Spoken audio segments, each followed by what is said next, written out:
ഉമേഷ്, ഏകാധിപതിയെ പോലെ പ്രവർത്തിക്കുന്ന ഒരു വൈസ് ചാൻസലറാണ് ഇപ്പോൾ കേരള സർവകലാശാലയ്ക്കുള്ളത്. വിദ്യാർത്ഥികളുടെ കലാപ്രവർത്തനങ്ങളുടെ വേദിയായ കലോത്സവം നടത്താൻ അദ്ദേഹം അനുവദിക്കുന്നില്ല. ഇപ്പോൾ കോടതി ആ വിഷയത്തിൽ ഇടപെട്ടിരിക്കുന്നു. എന്തൊക്കെയാണ് ഹൈക്കോടതി പറഞ്ഞത് ഉമേഷ്? വിദ്യാർത്ഥി യൂണിയനെ അസാധുവാക്കിക്കൊണ്ട് താൽക്കാലിക വൈസ് ചാൻസലറായ മോഹനൻ കുന്നുമ്മൽ ഒരു ഉത്തരവ് കഴിഞ്ഞ ദിവസം പുറത്തിറക്കിയിരുന്നു. പ്രതികാര നടപടിയുടെ ഭാഗമായാണ് ഈ ഉത്തരവ് പുറത്തിറക്കിയതെന്ന് SFI അന്ന് ചൂണ്ടിക്കാണിച്ചിരുന്നു. പുതിയ യൂണിയൻ തെരഞ്ഞെടുപ്പിനായി ജനറൽ കൗൺസിൽ രൂപീകരിക്കുകയും ചെയ്തു. അതായത് ഈ മാസം 28 വരെ നിലവിൽ ഈ വിദ്യാർത്ഥി യൂണിയന് കാലാവധി ഉണ്ട്. ഇത് വകവയ്ക്കാതെയാണ് VC ആയ ഡോക്ടർ മോഹനൻ കുന്നുമ്മൽ SFI നേതൃത്വത്തിലുള്ള വിദ്യാർത്ഥി യൂണിയനെ അസാധുവാക്കിയത്. ഈ VCയുടെ വിദ്യാർത്ഥി വിരുദ്ധ നയങ്ങൾക്കെതിരെയും വർഗീയ നിലപാടുകൾക്കെതിരെയും ഒക്കെ SFIയുടെ പ്രക്ഷോഭം സർവകലാശാലയിൽ അത് ശക്തമായിരിക്കെയാണ് ഇത്തരത്തിലൊരു പകപോക്കൽ ഉണ്ടായതെന്ന് SFI അന്ന് ചൂണ്ടിക്കാണിച്ചിരുന്നു. എന്ന് മാത്രമല്ല, ഈ VCയുടെ നടപടിക്കെതിരെ വിദ്യാർത്ഥി യൂണിയൻ ഹൈക്കോടതിയെ സമീപിക്കുകയും ചെയ്തു. ഹൈക്കോടതി വിദ്യാർത്ഥി യൂണിയന്റെ ഈ ഹർജിയിൽ വാദം കേട്ട ശേഷം ഇപ്പോൾ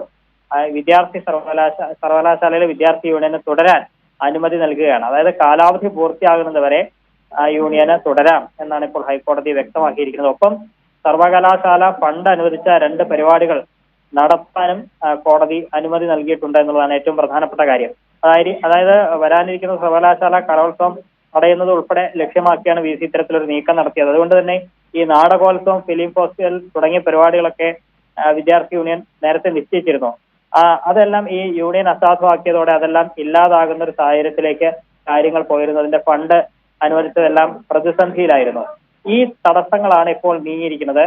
ഒരേ സമയം താൽക്കാലിക VCക്ക് വലിയ തിരിച്ചടിയാകുന്ന ഒരു തീരുമാനം ഹൈക്കോടതിയുടെ ഭാഗത്തുനിന്ന് ഉണ്ടായി. ഒപ്പം സർവകലാശാല വിദ്യാർത്ഥി യൂണിയന്റെ പോരാട്ടത്തിന് അല്ലെങ്കിൽ അവരുടെ ഹർജിയിൽ വാദം കേട്ട അനുകൂലമായ ഒരു ഉത്തരവ് ഇപ്പോൾ ഉണ്ടായിരിക്കുന്നു എന്നുള്ളതാണ്.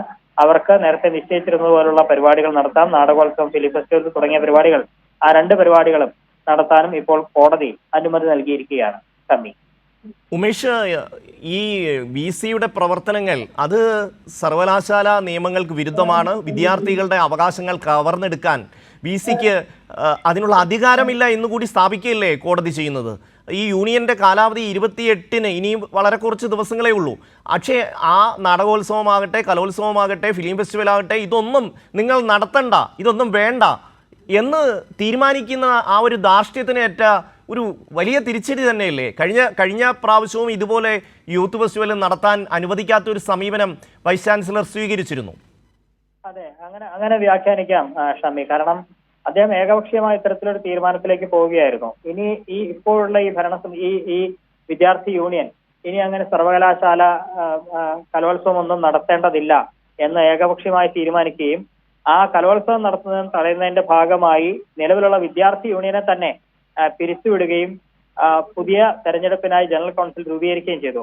യഥാർത്ഥത്തിൽ ഈ മാസം അവസാനം വരെ 28 വരെ ഈ യൂണിയന് കാലാവധിയുണ്ട്. അത് വകവയ്ക്കാതെ തീർത്തും പ്രതികാര മനോഭാവത്തോടെ VC പ്രവർത്തിക്കുകയായിരുന്നു. ഒരുപക്ഷെ നിയമപരമായ നടപടിക്രമങ്ങളെല്ലാം തെറ്റിച്ചു എന്ന് തന്നെ വേണമെങ്കിൽ വ്യാഖ്യാനിക്കാം ഈ ഘട്ടത്തിൽ. അതുകൊണ്ടാണ് കോടതിയുടെ ഇടപെടൽ ഈ ഘട്ടത്തിൽ ഉണ്ടായിരിക്കുന്നത് എന്നുള്ളതാണ്. കാരണം അങ്ങനെ ഏകപക്ഷീയമായി കാലാവധി പൂർത്തിയാകും മുമ്പ് ഒരു വിദ്യാർത്ഥി യൂണിയനെ പിരിച്ചുവിട്ട് സ്വന്തം ഇഷ്ടപ്രകാരം ഭരണം കൊണ്ടുപോവുക എന്നുള്ള VCയുടെ നീക്കത്തെയാണ് ഹൈക്കോടതി ഇടപെടലിലൂടെ ഇപ്പോൾ പൊളിച്ചിരിക്കുന്നത്.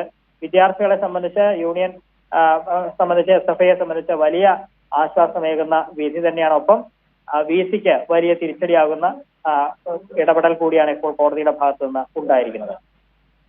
ഉമേഷാണ് വിവരങ്ങൾ നൽകിയത്.